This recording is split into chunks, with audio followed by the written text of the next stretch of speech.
যিনি মৃত্যুদণ্ডপ্রাপ্ত হলেন হত্যা মামলায়, তিনি যেমন জেলে ছিলেন, যারা খালাস পেয়েছিলেন এই দীর্ঘ 17 বছর তারাও তেমনি জেলে আছেন।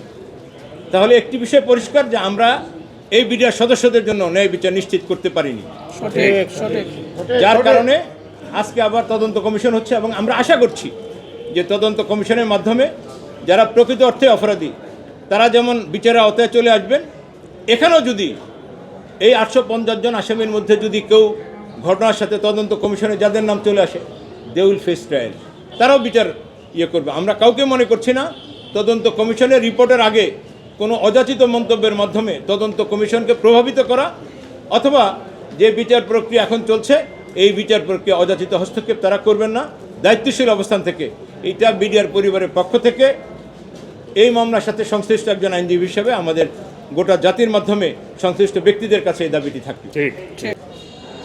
আমরা যে অবস্থার মধ্যে গতকালকে এবং আজকে বিভিন্ন মিডিয়া বিভিন্ন মাধ্যমে যে এই বিষয়গুলো জানতে পেরেছি, 2009 সালে এই ঘটনায় যেভাবে ষড়যন্ত্রকারীরা মূল কুশীলব যারা ছিলেন, যারা মূল ষড়যন্ত্রকারী ছিলেন, ঘটনা ঘটিয়েছেন এবং ঘটনা যারা ঘটিয়েছে যাদেরকে দিয়ে ঘটিয়েছেন, ঘটনার পরপরই তাদেরকে বের হয়ে যাওয়ার নিরাপদ প্রস্থানের এক্সিকিউট করে দিয়েছিলেন, তাদেরকে আবারও ঢেকে দেওয়ার জন্য, সরিয়ে দেওয়ার জন্য আমরা নতুন একটি ষড়যন্ত্র লক্ষ্য করছি।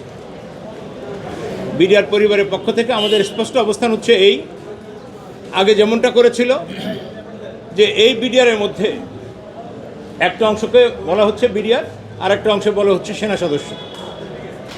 আমরা এই বিষয়টা পরিষ্কারভাবে বলছি, যিনি বিডিআরে অ্যাপয়েন্টমেন্ট পেয়েছেন তিনি বিডিআর সদস্য। যেদিন এই হত্যাযজ্ঞ ঘটেছে, যে অফিসাররা, সেনা অফিসার সহ যে 74 জন নৃশংসভাবে খুন হয়েছেন, যারা সেনা অফিসার ছিলেন এদের সকলেরই বিডিআরের পোশাক পরিধান ছিল, এরা বিডিআর পার্সোনাল ছিলেন। সো আমরা প্রথমে যে কথাটি বলতে চাই সেটা হলো দ্বিধা বিভক্তির কোনো সুযোগ নেই। এখানে যারা নিহত হয়েছেন, যারা আহত হয়েছেন, এরা সবাই বিডিআর পরিবার, সবাই বিডিআর সদস্য। তিনি কোন ফোর্স থেকে এসেছেন, কোন প্রক্রিয়া এসেছেন, এগুলি মুখ্য বিষয় নয়। সো আজকে যারা বিভিন্ন মাধ্যমে, আমাদের খুব কষ্ট লেগেছে যখন কিছু দায়িত্বশীল অবস্থান থেকে কিছু কিছু দায়িত্বশীল এটা বলবার চেষ্টা করেছেন যে বিডিআর এবং সেনায় দুটোকে পৃথক করার চেষ্টা করেছেন। এই জন্য আমরা বিনয়ের সাথে, শ্রদ্ধার সাথে বলি যে দয়া করে এই ধরনের দুঃসাহস কেউ করবেন না।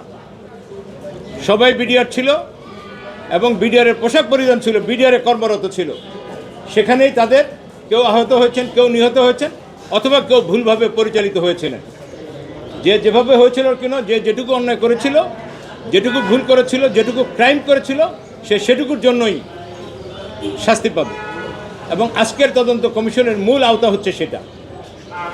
সেখানে আজকেও আমরা দেখছি যে ডিভাইড অ্যান্ড রুল পলিসি চলছে। আমরা এই বিষয়টায় সকল দায়িত্বশীল মহলকে, বিডিআরের এই কঠিনতম সময়ে যখন আমরা 5ই আগস্টের পরে একটি ন্যায় বিচারে প্রত্যাশা করছি, সেই সময় ন্যায় বিচারকে বিঘ্নিত করার জন্য নানানভাবে ষড়যন্ত্র করা হচ্ছে।